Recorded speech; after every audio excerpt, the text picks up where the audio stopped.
सिकंदराबाद में खतरनाक आतिशज़दगी वाकये के सिलसिले में क्लोज टीम ने रिपोर्ट पेश कर दी है। इस वाकये में 8 अफराद की मौत हो गई थी। इस इब्तदाई रिपोर्ट में क्लोज टीम ने निशानदेही करते हुए वाज़ेह किया कि बैटरी के फट पड़ने और इससे निकलने वाला धुआं इस वाकये की अहम वजह है। एक टू व्हीलर की चार्जिंग पर लगाई गई बैटरी के ओवरचार्ज होने पर इससे चिंगारियां निकलने लगी। बड़े पैमाने पर धुआं फैल गया और देखते ही देखते आग फैल गई। इस आग ने वहां रखी गाड़ियों को भी अपनी लपेट में ले लिया।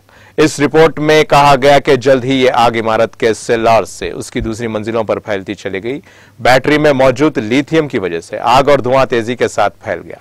इस वाकये के बाद मुतासिरीन को हॉस्पिटल में दाखिल करवाया गया था, ताहम तमाम को घर जाने की इजाजत दी गई। इस वाकये से इलाके में सनसनी फैल गई थी।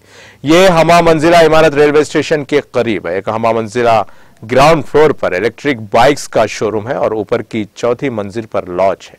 शोरूम में आग लगने से लॉज में मुकीम अफराद फंस गए थे, क्योंकि आग की वजह से पूरी इमारत में धुआं फैल गया था। आग इस कदर ज्यादा थी कि लोग जान बचाने के लिए पाइप से नीचे उतरने लगे और बाज ने खिड़कियों के शीशे तोड़कर छलांग लगा दी।